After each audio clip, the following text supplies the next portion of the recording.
بسم اللہ الرحمن الرحیم۔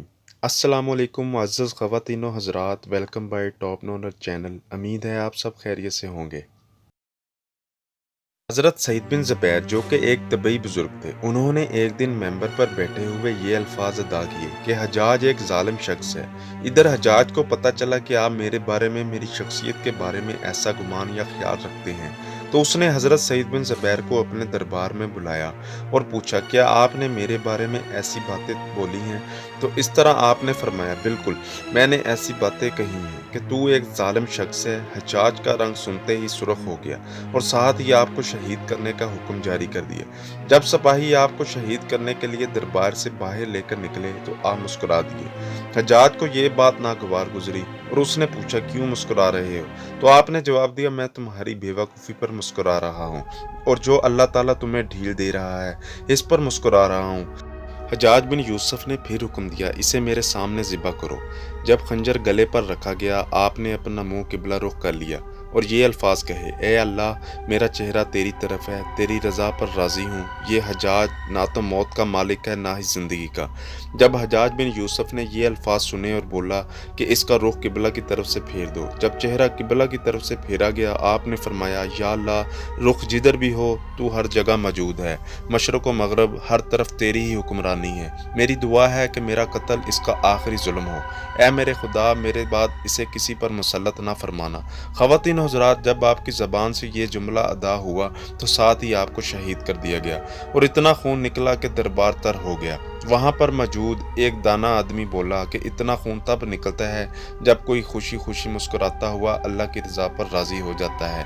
ناظرین گرامی، حجاج بن یوسف کے نام سے سب واقف ہیں۔ حجاج کو عبد المالک نے مکہ، مدینہ، طائف اور یمن کا نائب مقرر کیا تھا اور اپنے بھائی بشر کی موت کے بعد اسے عراق بھیج دیا گیا، جہاں سے وہ کوفہ میں داخل ہوا۔ ان علاقوں میں 20 سال تک حجاج کا عمل دخل رہا اور اس نے کوفے میں بیٹھ کر زبردست فتوحات حاصل کی۔ اس کے دور میں مسلمان مجاہدین چین تک پہنچ گئے تھے، بلکہ آپ کو یہ سن کر آپ کو شدید حیرانی ہوگی کہ حجاج بن یوسف ہی وہی شخص تھا جس نے قرآن پاک پر اعراب لگائے تھے۔ اللہ تعالیٰ نے اسے بڑی شجاعت سے نوازا تھا۔ حجاج حافظ قرآن بھی تھا، شراب نوشی اور بدکاری سے بھی بچتا تھا، وہ جہاد اور فتوحات کا مریض تھا، مگر اس کی تمام تر اچھائیوں پر ایک ہی برائی بھاری تھی، وہ برائی تھی ظلم۔ حجاج بہت ظالم شخص تھا، اس نے اپنی زندگی میں ایک خون خوار درندے کا روپ دھار رکھا تھا۔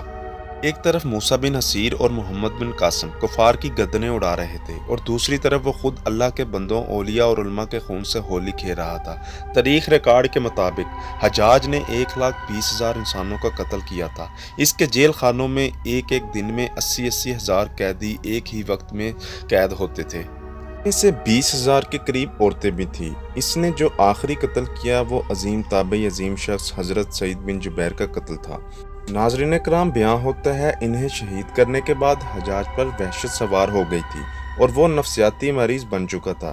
حجاج جب بھی سوتا، حضرت سعید بن جبیر اس کے خواب میں آ کر اس کا دامن پکڑ کر کہتے، اے دشمن خدا، تو نے مجھے کیوں قتل کیا؟ میں نے تیرا کیا بگاڑا تھا؟ جواب میں حجاج کہتا کہ مجھے اور سعید کو کیا ہو گیا ہے۔ اس کے ساتھ ساتھ حجاج کو ایک مہلک بیماری بھی لگ گئی۔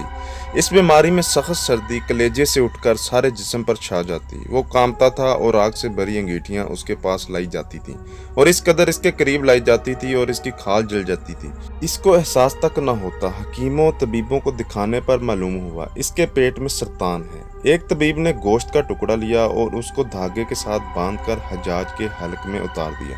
تھوڑی دیر بعد دھاگے کو کھینچا گیا، گوشت کے ٹکڑے کے ساتھ بہت ہی عجیب نسل کے کیڑے چمٹے ہوئے تھے۔ اتنی بدبو تھی جو پوری ایک مربع میل کے فاصلے پر پھیل گئی۔ درباری اٹھ کر بھاگ گئے، حکیم بھی بھاگنے لگا۔ حجاج بولا، تو کدھر جاتا ہے؟ میرا علاج تو پورا کر۔ حکیم بولا، تیری بیماری زمینی نہیں آسمانی ہے، تو اللہ سے پناہ مانگ۔ خواتین و حضرات، حجاج جب مادی تدبیروں سے مایوس ہو گیا تو اس نے حضرت حسن بصری رحمۃ اللہ علیہ کو بلوایا اور ان سے دعا کروائی۔ وہ حجاج کی حالت دیکھ کر رونے لگے اور فرمانے لگے، میں نے تمہیں منع کیا تھا،